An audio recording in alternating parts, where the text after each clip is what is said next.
Je suis ravi de vous dire bonjour à tous.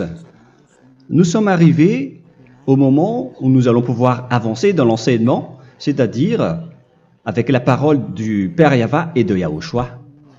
Nous allons suivre le numéro 16 de l'enseignement pour aujourd'hui. Donc nous sommes à nouveau arrivés au moment où nous allons pouvoir avancer avec l'enseignement qui porte le numéro 16 pour notre enseignement d'aujourd'hui.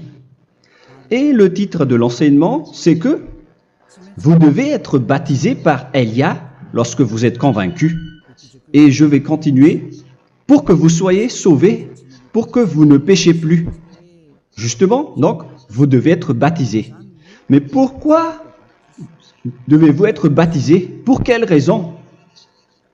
Lorsque vous êtes vraiment convaincu, excusez-moi, la loi dit que il faut faire de toutes les nations des disciples et les baptiser après. Nous allons lire cette parole d'abord, qu'il faut faire de toutes les nations des disciples et les baptiser après, selon le livre de... Qui déjà? Marc. Attendez d'abord. Non, c'est Matthieu 28.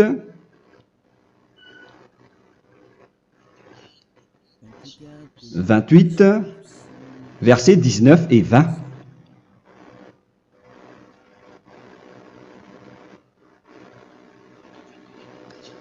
Matthieu 28, 19, 20.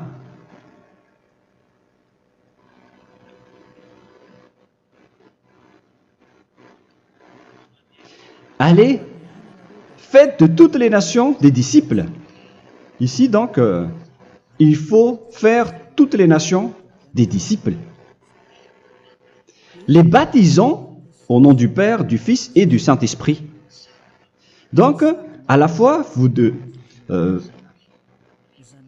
il faut les enseigner à observer tout ce que je vous ai prescrit.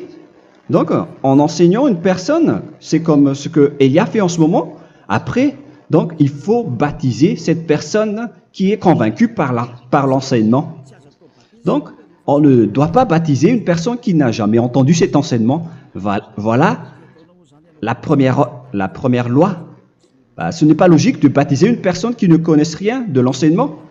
Et après le baptême, l'enseignement continue encore, comme ce que Elia fait en ce moment. Il enseigne toujours, même les personnes baptisées. Donc, on continue toujours à enseigner. Mais le baptême est donc une loi, tout d'abord. Donc, une fois convaincu, vous devez être baptisé. Moi, je ne vais plus parler du sujet d'enseignement que vous connaissez déjà, parce que vous êtes déjà convaincu.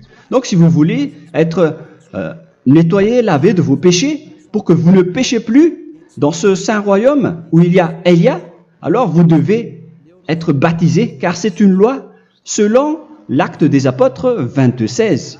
Pourquoi tardes-tu? Lève-toi, appelle son nom et sois baptisé. C'est dans Actes des Apôtres, chapitre 22, verset 16. Actes des Apôtres 22:16. Nous allons lire ensemble cette parole. Et maintenant, que tardes-tu? Lève-toi, sois baptisé et lavé de tes péchés en invoquant le nom de Dieu. Donc, une fois qu'une personne est convaincue de cet enseignement, comme vous qui m'écoutez en ce moment, la loi pour vous, c'est que vous devez invoquer son nom. C'est-à-dire que le nom est important pour répondre aux personnes qui disent que ce n'est pas le cas, en disant que si vous croyez, c'est suffisant. Sachez que c'est un enseignement du diable pour ceux qui disent cela. Au contraire, il faut invoquer son nom, car c'est celui qui invoque le nom de Yahva qui sera sauvé. On vous a déjà enseigné cela. Donc, il faut que vous vous levez, il faut invoquer son nom. Il ne faut plus attendre. Vous ne devez plus attendre ni hésiter. La loi vous dit, levez-vous. On vous dit aujourd'hui, on vous ordonne aujourd'hui de vous lever. N'hésitez plus. Et après, vous devez invoquer son nom en vous rapprochant du royaume de Yahushua, de l'église de Yahushua, d'appeler tous les responsables au téléphone, même pas au téléphone. Il faut directement assister à l'assemblée de Yahushua dans cet endroit, car il faut que tu te lèves et sois baptisé en invoquant son nom. Et c'est ici, à l'église de Yahushua, que vous devez invoquer son nom. Alors, c'est une loi, vous ne devez plus rester dans votre maison et il faut nous rejoindre maintenant. Soyez baptisés en Yahushua et non pas en Jésus, car les baptêmes que vous avez faits auparavant n'est pas le baptême en Yahushua. Donc, votre baptême n'est pas valable, n'existe pas du tout. Et votre baptême, au contraire, il est pire lorsque vous l'avez fait avec des autres dieux comme Jésus, car vous allez le revêtir jusqu'à votre mort. Car selon Galates 3, 27, vous revêtez le Dieu à qui vous êtes baptisé. Comme par exemple, si vous êtes baptisé en Yahushua, vous revêtez en Yahushua. Mais les fidèles de Jésus, ils revêtent Jésus. Alors que vous voyez bien que ce Dieu, c'est un faux Dieu qui n'ôte pas les péchés, qui vous jette en enfer et qui n'existe même pas. Parce que si jamais il existait, vous devez aussi être ôté de vos péchés. Mais ce n'est pas le cas. Vous revêtez un faux Dieu, un envoyé du diable. Pourquoi? Car tous ceux qui sont pécheurs viennent du diable. Nous allons donc lire la parole de Dieu à ce sujet dans Galates 3, 27 pour vous dire que c'est un faux baptême que vous avez fait. Donc si vous avez été baptisé en lui, alors vous allez être avec le diable jusqu'à la fin. C'est ce qui est pire avec votre baptême qu'il faut enlever et supprimer rapidement, car vous êtes avec le diable. Les pécheurs viennent du diable, et ce faux Dieu, il vous rend toujours pécheur, jusqu'à maintenant. Il vous encourage de rester pécheur, non méritant. Ça vient d'où? Ça vient de qui, ce faux Dieu-là? À ce sujet, il vient du diable, car les pécheurs viennent du diable. Ce faux Dieu qui n'existe même pas, ce n'est qu'un collaborateur du diable. C'est dans Galates 3, 27. Je vous donne la parole en vous disant qu'il faut fuir rapidement de cet endroit qui ne vous convient pas. Le dernier baptême, ce sera pour le 8 mars 2026 à Madagascar. Et après, il n'y aura plus de baptême ici. Galates 3, 27. Vous tous qui avez été baptisés en Yahushua, par exemple, alors vous avez revêtu Yahushua. Voilà la parole. Donc, si vous avez été baptisé en Jésus, alors vous revêtez Jésus. Comme avec votre dernier baptême, vous allez toujours revêtir celui-là. Et ce vêtement ne sera jamais ôté tant que vous ne vous rapprochez pas de Élia. C'est lui uniquement qui peut vous enlever de ce baptême, de ce Jésus qui vous rend pécheur. Un collaborateur du diable et qui vient du diable. C'est dans 1 Jean, pour vous dire, est-ce que vous pouvez toujours rester dans votre ancien baptême après tout ce schéma? 1 Jean, chapitre 3, verset 8. 1 Jean 3, 8. C'est où déjà? Celui qui pêche est du diable, car le diable pêche dès le commencement. Vous voyez? Et voilà ce qui est pire. C'est votre Dieu même qui vous rend pécheur et qui vous dit que vous devez être pécheur. C'est lui-même, à ce sujet-là, qui vient du diable. C'est vraiment pire ce schéma, car il s'agit d'un envoyé du diable qui vient du diable. Un envoyé du diable. C'est-à-dire que ce schéma vient du diable. La parole est directe et droite. S'il n'est pas du diable, il vous aurait déjà il vous aurait déjà ôté de vos péchés. Mais ce sont les diables qui rendent pécheurs les gens, car ce sont les chefs du péché, les diables. La parole est claire ici, celui qui pêche est du diable. le fils du diable est du diable. Le fils de Dieu est un Dieu. Le fils de l'homme est un homme. Et celui qui vient du diable est du diable comme lui. Lui, il vous a rendu pécheur pendant plus de 2000 ans. Il vous a jeté en enfer. C'est pourquoi on vous dit de quitter cet endroit et ce Jésus qui sera toujours collé à vous, à votre corps, qui est enterré dans votre peau.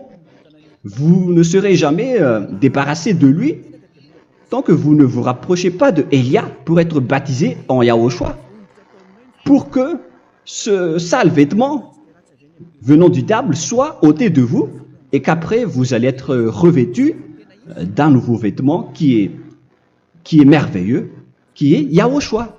Alors choisissez votre vêtement. Vous allez toujours être Jésus qui est déjà collé à vous, et une fois mort, vous irez en enfer, car il est déjà collé à vous. Soit vous l'enlevez directement à travers le baptême avec Élia. Le rendez-vous, c'est pour le 8 mars 2026. Vous allez être baptisé par Élia pour l'enlever, car ça n'existe pas du tout. C'est une tromperie pour vous. Ce n'est même pas un baptême. C'était le fait de faire entrer du diable à l'intérieur de vous. Si vous voulez être libéré de cela, vous devez vous rapprocher de Élia à travers le baptême pour que la parole soit bien placée dans Actes des Apôtres 22, 16. Revoyons cette parole. Actes des Apôtres 22, quel verset déjà? 22, 16. Voilà. Et maintenant, que tardes-tu? Lève-toi. Voilà l'ordre pour vous. Lève-toi, ne tarde plus. En invoquant son nom. C'est un ordre. Invoque son nom. Et sois baptisé et lavé de tes péchés. Car celui qui t'a rendu pécheur, c'est Jésus ou Jesus.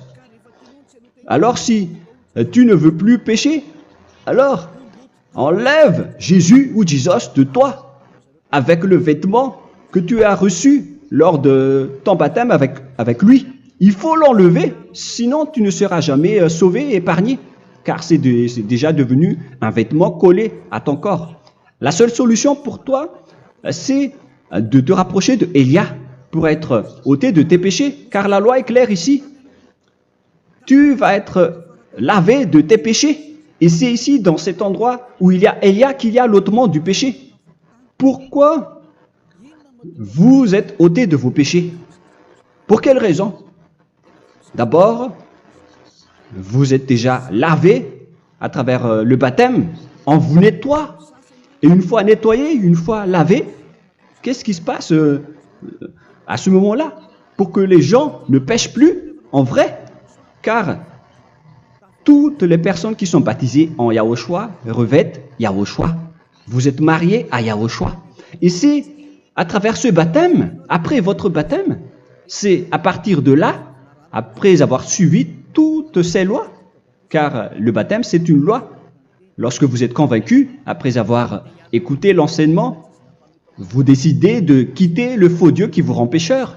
Alors, vous êtes baptisé, vous allez revêtir Yahushua pour quitter le faux Dieu qui vous rend pécheur. Donc, après le baptême en Yahushua, vous revêtez Yahushua. Vous avez été lavé, vous êtes bien propre et pur. Vous êtes sorti comme une personne originale qui est merveilleux, très merveilleux devant le Dieu d'Abraham. Vous êtes complètement purifié jusqu'à votre fond de conscience à travers ce baptême venant du sang de Yahushua qui vous nettoie jusqu'au fond de toutes vos pensées, car le baptême marque la mort de Yahushua. Yahushua est mort pour vous verser son sang pour vous. Tout cela confirme votre relation avec Yahushua, car le baptême vous dit que vous êtes mort ensemble avec Yahushua et vous êtes ressuscité ensemble avec Yahushua. Vous avez été enterré avec lui et vous avez été ressuscité avec lui dans la vie éternelle. Voilà la vie avec Yahushua et le baptême avec Yahushua. C'est pour montrer la bonté de Yahushua pour chacun de vous concernant cette merveille. Voilà le baptême, c'est la mort avec Yahushua. C'est pourquoi je vous ai dit, en même temps, c'est la mort pour vous. Et c'est aussi votre purification. C'est dans Romains, chapitre 6, verset 4.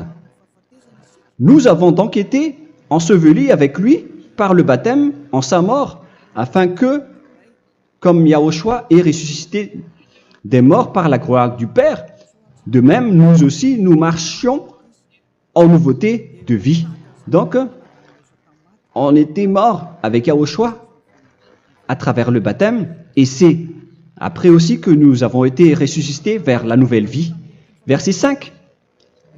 En effet, si nous sommes devenus une même plante avec lui par la conformité à sa mort, nous le serons aussi par la conformité à la résurrection. Nous voyons bien ici que nous étions morts ensemble avec Yahushua à travers le baptême. Nous étions morts ensemble avec lui. C'est clair ici. On parle ici du sujet du baptême. Nous avons donc été ensevelis avec lui par le baptême en sa mort, mais pas avec autre chose. C'est clair alors, à travers cette parole, que c'est à travers ce baptême que nous allons avoir la même geste que Yahushua. Donc, si vous voulez être ôté de vos péchés, vous devez entrer dans le baptême. Et une fois baptisé, la personne est intégrée directement au ciel des cieux. Mais il y a des étapes à suivre avant d'arriver là-bas, hein, ce que je suis en train de vous enseigner en ce moment, car l'objectif du baptême, avec la mort et la résurrection, et l'enterrement, après la fin de votre chemin, c'est le ciel des cieux. Et on parle de vous en tant que vivant. C'est dans Éphésiens chapitre 2, verset 6. Éphésiens 2, 6. Et il nous a ressuscités ensemble, c'est-à-dire ressuscités avec Yahushua après le baptême, et nous a fait asseoir ensemble dans les lieux célestes en Yahushua, c'est-à-dire au ciel des cieux. Voilà donc les avantages des personnes baptisées en Yahushua, ceux qui ne pêchent plus.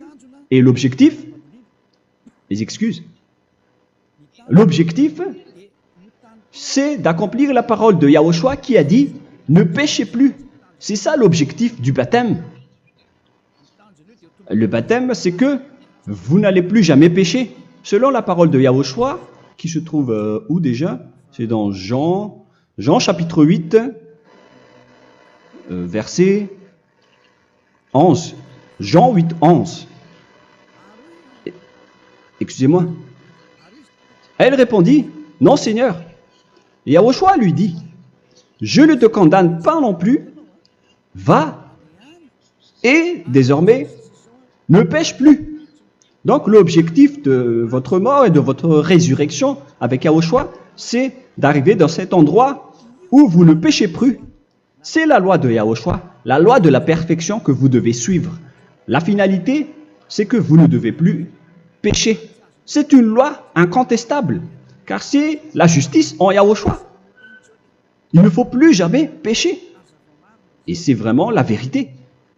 Et il a même confirmé cette parole 2 fois, à 2 reprises, selon aussi Jean 5, 14, que nous allons lire également.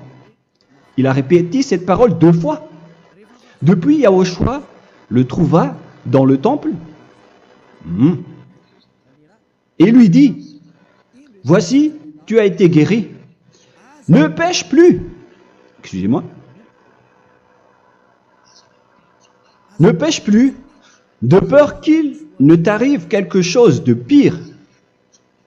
Donc, il ne faut plus rappeler vos péchés, sinon le pire va vous arriver.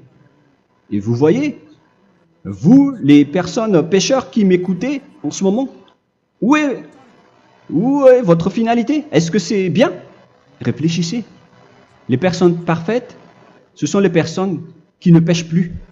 Contrairement à vous qui dites que vous êtes toujours des pécheurs, qui ne méritent pas le ciel des cieux. Vous l'avez dit par vous-même. Mais maintenant, Élia vous appelle. Vous allez mériter le ciel des cieux si vous vous repentez et si vous acceptez le baptême en Yahushua. Pourquoi? Pour quelle raison? car vous n'allez plus jamais pécher. Par quel moyen? C'est par le programme du Père Yahva. Car une fois que la personne est baptisée, la personne boit le Saint-Esprit. Il y a donc un esprit qui va être approuvé, qui va être bu, comme une source illimitée dans son ventre, selon la Sainte Écriture. C'est dans Jean chapitre 7, si je ne me trompe pas. Où se trouve ce verset, les enfants? Si vous le trouvez, la parole qui parle de la source qui est illimitée, c'est dans Jean 7, 37 que nous allons lire ensemble. Le dernier jour, le grand jour de la fête, Yahushua, se tenant debout, s'écria, « Si quelqu'un a soif, qu'il vienne à moi et qu'il boive. » Verset 28. « Celui qui croit en moi, des fleuves d'eau vive couleront de son sein, selon, comme dit l'Écriture. » Il y aura donc de l'eau vive qui couleront dans son ventre. Verset 39. Il dit cela de l'Esprit qui devait recevoir ceux qui croyaient en lui, car l'Esprit n'était pas encore, parce que Yahushua n'avait pas encore été glorifié. On reçoit donc un Esprit venant de Yahushua pour ceux qui le croient et qui sont baptisés. Et on le reçoit vraiment lors du baptême. C'est dans le livre de 1 Corinthiens que nous allons lire, dans le chapitre 12. Quel verset déjà? On doit chercher un peu. 12 et 13. 1 Corinthiens, chapitre 12, versets 12 et 13. Car comme le corps est un et a plusieurs membres, et comme tous les membres du corps, malgré le nombre, ne forment qu'un seul corps, ainsi en est-il Yahushua. Nous avons tous en effet été baptisés dans un seul esprit, pour former un seul corps, soit juif, soit grec, soit esclave, soit libre. Et nous avons tous été abreuvés d'un seul esprit. C'est dans le baptême, donc, qu'on reçoit l'esprit unique, un seul esprit. Donc, si vous êtes baptisé en Yahushua, vous abreuvez l'esprit venant de Elia, venant de Yahushua. Vous abreuvez un seul esprit venant de moi, un esprit non pécheur et qui vous rend non pécheur. Donc, tout le monde boit un seul esprit selon la Sainte Écriture. Nous vous avons tous en effet été baptisés dans un seul esprit. Vous recevez donc ce seul esprit à travers le baptême. Et qu'est-ce qui se passe après? Le Saint-Esprit va vous guider désormais. Vous le recevez lors du baptême et celui qui va vous guider pour que vous ne péchez plus. C'est dans Jean, quel chapitre déjà? Je ne me souviens plus. C'est dans le chapitre 14, peut-être. 14, 23.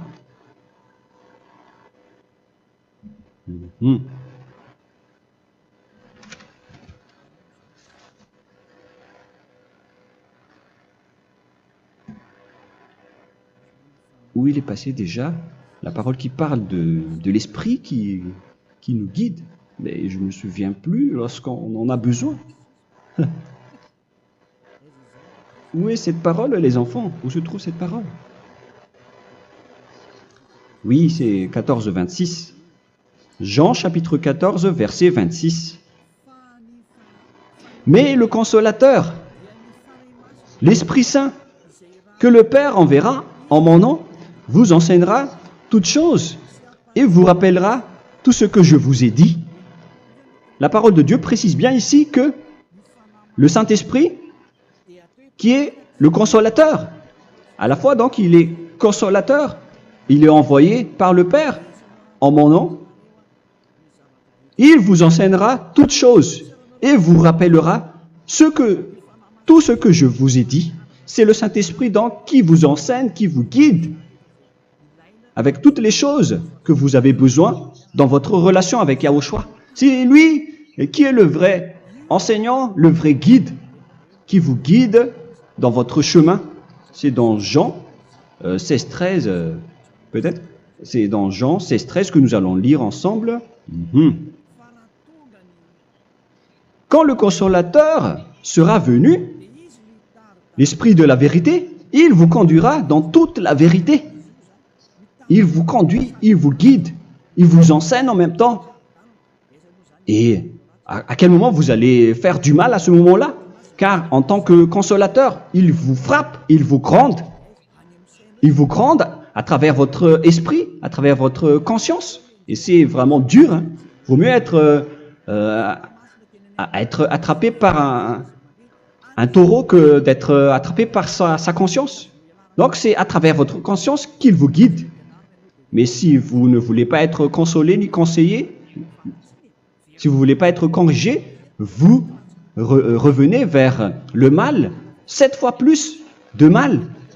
C'est pourquoi les gens quittent Yahushua, car ils ne veulent pas être consolés et guidés par le Saint-Esprit venant de Yahushua. C'est pourquoi les gens quittent et abandonnent Yahushua, car ils veulent toujours continuer à faire du mal. Mais si une personne veut vraiment être avec Yahushua, avec son cœur, cette personne ne sait plus faire aucun mal. Il ne sait plus faire ça, car elle est déjà guidée par le Saint-Esprit. Quels sont alors les fruits du Saint-Esprit, le résultat du Saint-Esprit avec une personne? Mais le Saint-Esprit existe bien, ainsi que ses résultats. Voilà. Nous allons voir d'ailleurs les fruits du Saint-Esprit. C'est dans quel verset, les enfants? Je ne me souviens pas non plus. Je vais également donc la rechercher. Nous allons voir un peu les fruits du Saint-Esprit que je vais rechercher rapidement et chercher un peu. Celui ou celle qui le voit en premier, vous me le dites directement la réponse.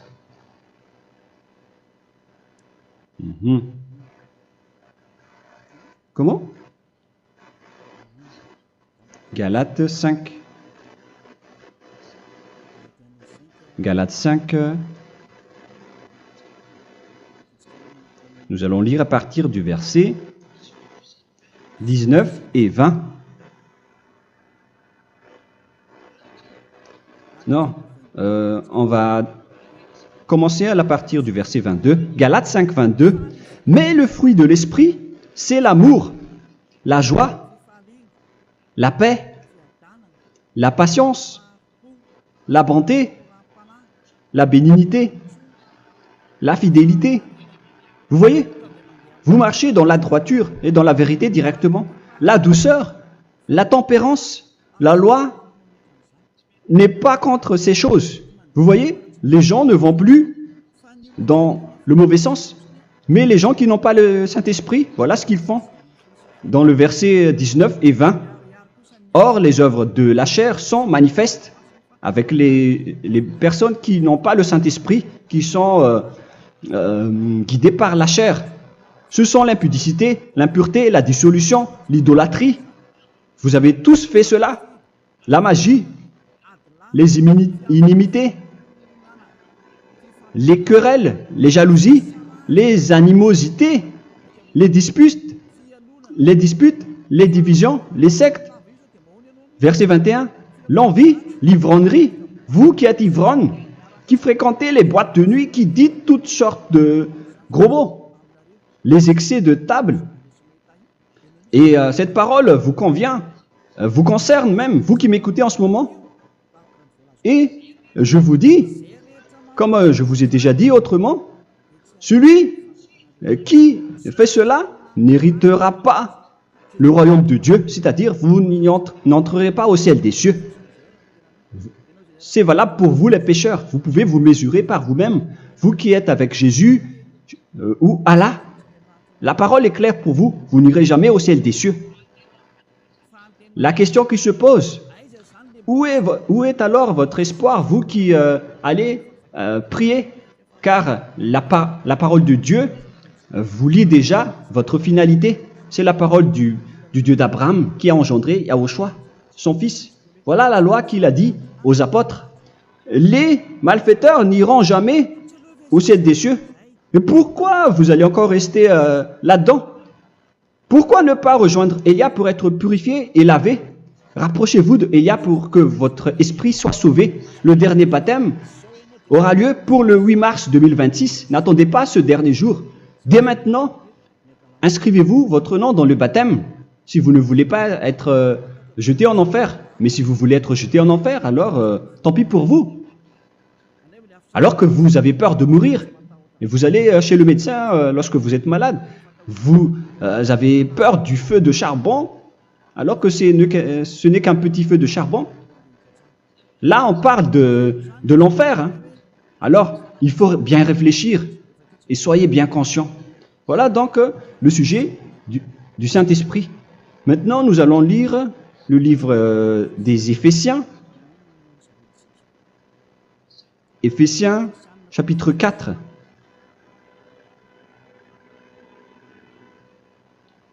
À partir de quel verset?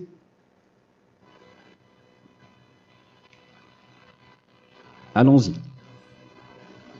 Je dois relire un peu car il y a plusieurs paroles ici. Moi, je vais vous sortir la parole qui dit que les personnes en Yahushua ne font plus aucun mal. Ah, où il est passé déjà? Ah, je l'ai perdu. Attendez d'abord. Donc, Éphésiens.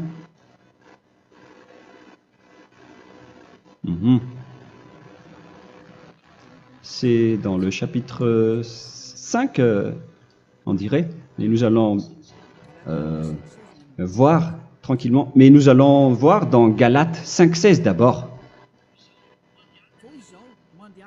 Je dis donc, marchez selon l'esprit et vous n'accomplirez plus les désirs de la chair.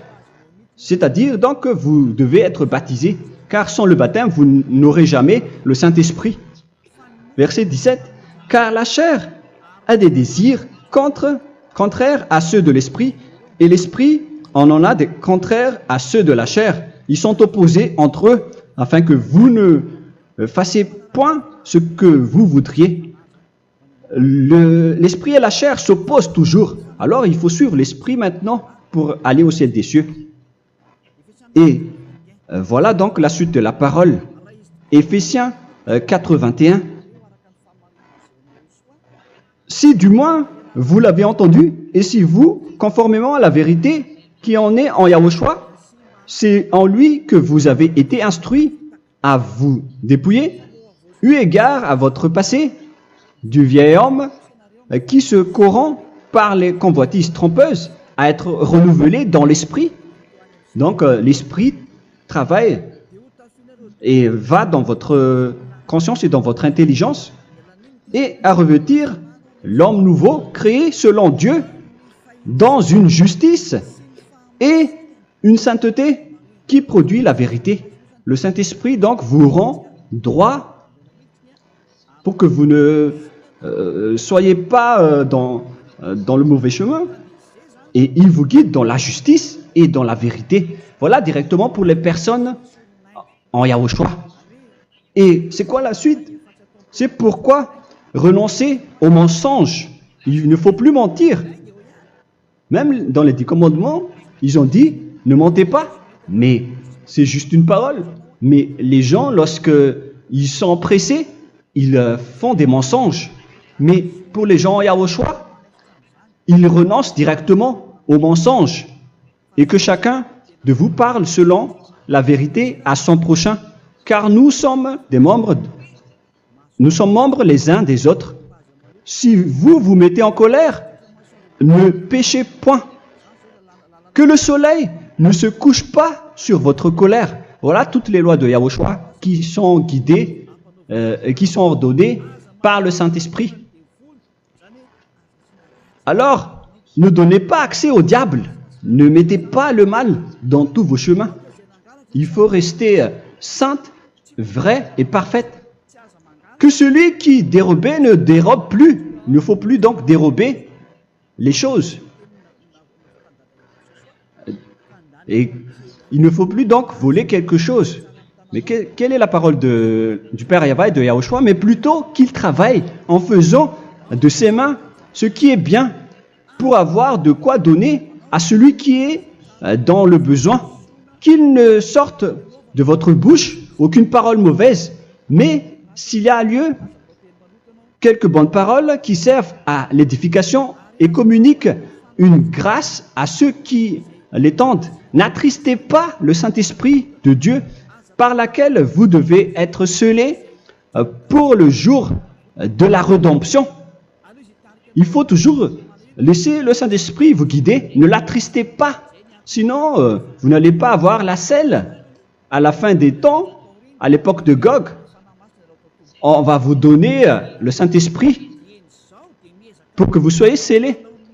Donc c'est maintenant que vous devez déjà rendre content Yahushua. Ne laissez pas de mauvaises traces dans votre chemin et ramenez l'amour de Yahushua vers chacun de vous pour que vous soyez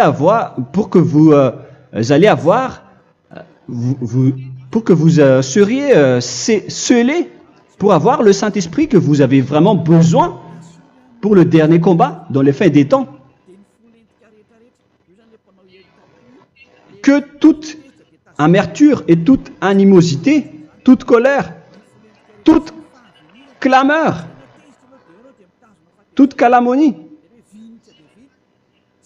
il ne faut pas retenir et garder la colère. Toute calmeur, toute calomnie et toute espèce de méchanceté, tout ce qui est rancune, ni rancœur. Il faut arrêter tout cela. Mais c'est différent de gronder une personne. On parle ici des personnes qui est en colère sans raison. Mais lorsque vous grondez, vous n'allez pas dire à votre enfant « Mon enfant, ne faites pas ceci, ne faites pas cela ». Au contraire, si vous faites cela, votre enfant va danser devant vous. Donc, voilà ce que je veux vous dire. Il faut que vous enlevez toute calomnie et toute espèce de méchanceté. Voilà donc les lois de Yahushua qui sont sorties à travers le Saint-Esprit. Moi, je vous donne des échantillons, mais ce n'est pas au complet. Hein. La loi de Yahushua sont illimitées à travers le Saint-Esprit en fonction des circonstances et de la situation pour que vous n'attristez pas le Père Yahva et le Yahushua. Que toute amertume, verset 32, soyez donc bons les uns envers les autres, Éphésiens 4, 32. Compatissant, vous pardonnant réciproquement. Donc, il faut que vous pardonnez votre ami si jamais il y a eu un petit problème. Laissez ça de côté. Il faut que vous vous pardonnez, mais il ne faut pas que vous allez recommettre des péchés après. Hein. En Yahushua, lorsque vous vous pardonnez, après, il n'y a aucune rancune, comme lorsque Yahushua vous a pardonné. Mais ce n'est pas que vous allez encore revenir dans le péché. Non, non, non. C'est dans Hébreux 10, 26 qui parle des péchés volontaires. Hébreux.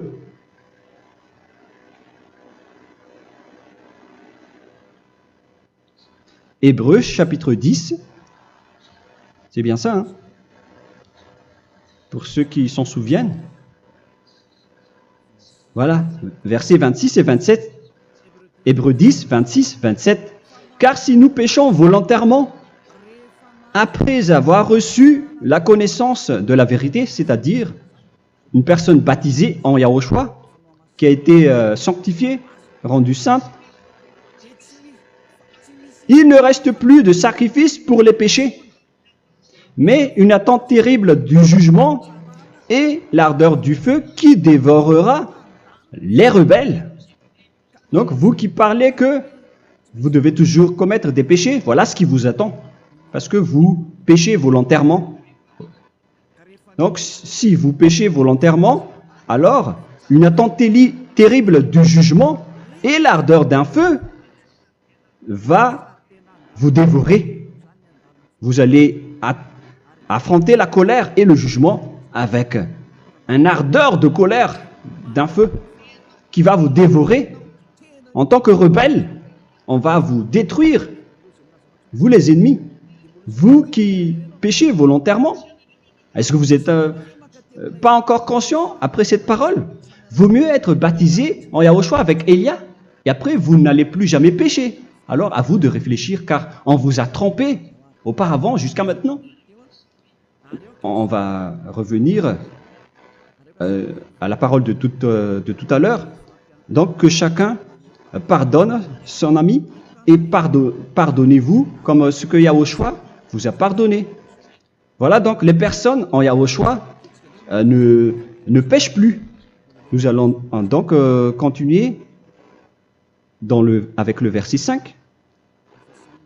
Éphésiens chapitre 5 plutôt. Je vais encore continuer car j'ai besoin que vous l'écoutez.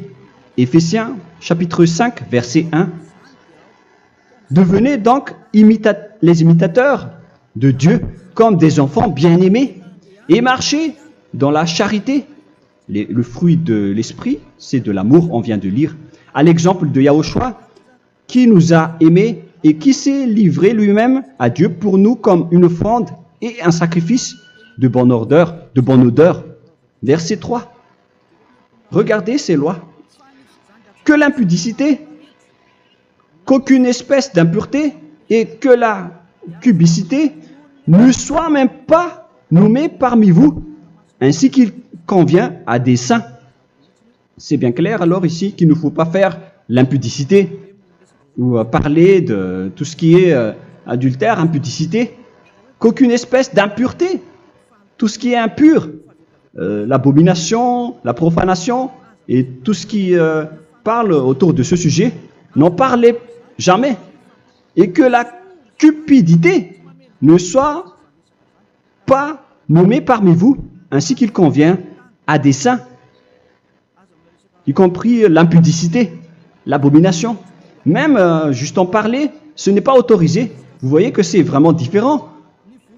Lorsqu'on est en Yahushua,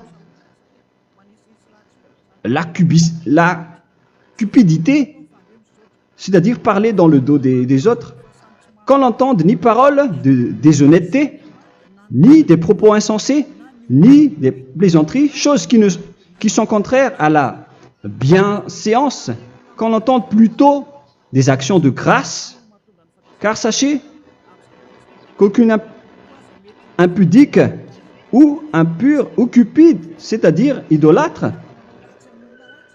n'a d'héritage dans le royaume de Yahushua et de Dieu.